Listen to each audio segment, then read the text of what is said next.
Welcome to This Explainer. Today we're getting totally hands-on with what's arguably the single most important, yet honestly most neglected part of your vehicle. We're going to figure out exactly what to look for, how to decode all those cryptic secrets stamped right on the rubber, and basically how to become a truly empowered buyer. Your tires are the only part of your vehicle that actually touches the road. I mean, it sounds incredibly obvious when you say it out loud, right? But seriously, let that sink in for a second. Every little bit of grip, every fraction of a second of braking power, your fuel economy, your handling, and ultimately your actual safety, it all relies entirely on those four little patches of rubber. The stakes literally couldn't be higher. All right, let's dive into this. Here is our roadmap for today's explainer. We'll start with the crucial contact patch, then move into 4 essential tire checks. After that, we'll decode the DOT code, read your sidewall specs, choose for your climate, and finally look at when it's time to upgrade your tires.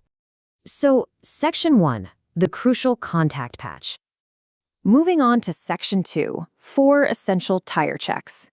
Okay, it's time to step into the role of a DIY mechanic. First up is checking your tire pressure, and honestly, the steps are incredibly straightforward. Step 1, just find the recommended pressure. It's usually on a sticker inside your driver's door jamb, maybe the fuel flap, or in your manual. Step 2, always check when the tires are cold. Step 3, use a reliable gauge. And Step 4, adjust the air as needed, and please always replace those valve caps. Why does this matter so much?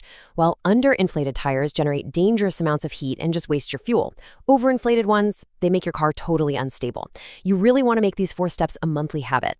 The second essential check is tread depth. And there is a very important number you absolutely need to memorize, 1.6 millimeters. In a lot of countries, 1.6 millimeters is the absolute legal minimum tread depth required across the central 3/4 of the tire. But here's the kicker. You really don't want to wait until you hit that legal bare minimum. Most safety experts strongly recommend not letting your tread drop below 2.5 to 3 millimeters. Anything less than that, and you're severely increasing your braking distances and the risk of incredibly dangerous aquaplaning in wet conditions. Now, what's really interesting is that there are actually 3 very tactile, physical ways to measure that tread depth right in your own driveway. First, you can use a dedicated tread depth gauge. Just insert the probe into the main grooves for a precise millimeter reading. Second, if you happen to be in the UK, try the 20p coin test. You just slide the coin into the grooves, and if you can see the outer rim of the coin, your tread is definitely too shallow. Finally, look for the TWI, that's the tread wear indicators. These are little raised rubber bars built right into the grooves. If those bars sit totally flush with the surrounding tread, your tire has hit its minimum legal limit and absolutely must be replaced immediately. For our third and fourth checks, we're basically combining a visual inspection with a quick diagnostic of what that wear actually means.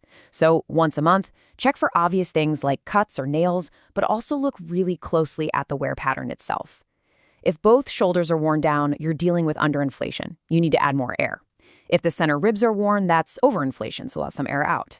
Now, one-sided wear usually indicates poor alignment. And if you see cupping or sort of erratically spaced bald spots, you almost certainly have a wheel imbalance. Just know that any of these signs mean immediate trouble. Which brings us to Section 3, decoding the DOT code. This is where we actually get to crack a secret code hidden right there on the gritty rubber sidewall. You see, checking your tire's age is just as important as checking its tread, mainly because rubber chemically degrades over time no matter what. So look for a sequence beginning with DOT. To crack the code, you just look at the last 4 digits. The first 2 digits tell you the week of the year, and the last 2 tell you the year of manufacture. So for example, if you see 4714, you know instantly that your tire was made in the 47th week of 2014. And that brings us to the ultimate expiration date, 10 years. 10 years is the absolute maximum lifespan for literally any tire. If your tire is older than 10 years, it should never be used on the road, period. The rubber degradation just presents a massive safety risk at that point. In fact, many experts highly recommend you proactively replace your tires after just 5 to 6 years of use to ensure peak safety and performance. All right, on to Section 4. Reading your sidewall specs. So we're shifting gears a bit to the actual buying journey. Your car's manual will tell you what you need, but you kind of have to understand the language of the tire first. It looks like this crazy, complex alphanumeric strain, but let's demystify it. Take 205/55 R1691W. The 205 is your tire width in millimeters. The 55 is the aspect ratio. The R simply stands for radial construction. The 16 is your rim diameter in inches.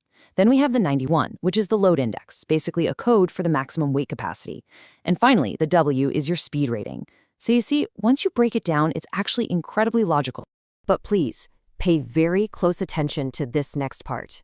When you go out to buy new tires, you must always, and I mean always, match or exceed the original load index and speed rating specified by your manufacturer. Never, ever downgrade the weight or speed capacity of your tires. Doing so could quite literally result in a catastrophic tire failure on the highway. Next up, Section 5, choosing for your climate. Once you've got your specs dialed in, your next really crucial buying decision is matching the rubber compound to your local environment. And 7 degrees Celsius is kind of the magic number here. Summer tires are engineered specifically for temperatures above 7 degrees. They give you the absolute best grip, but they perform terribly in the cold. Winter tires, on the other hand, are designed for temperatures below 7 degrees. They have much deeper treads and a softer rubber compound that stays flexible even in freezing conditions. And that flexibility is exactly why winter tires excel in snow and why summer tires basically turn into hard, dangerous plastic when it gets freezing. But what if you live somewhere right in the middle? Well, that's where all-season tires come in. They're a really versatile compromise for moderate climates with mild winters, perfect for everyday commuting.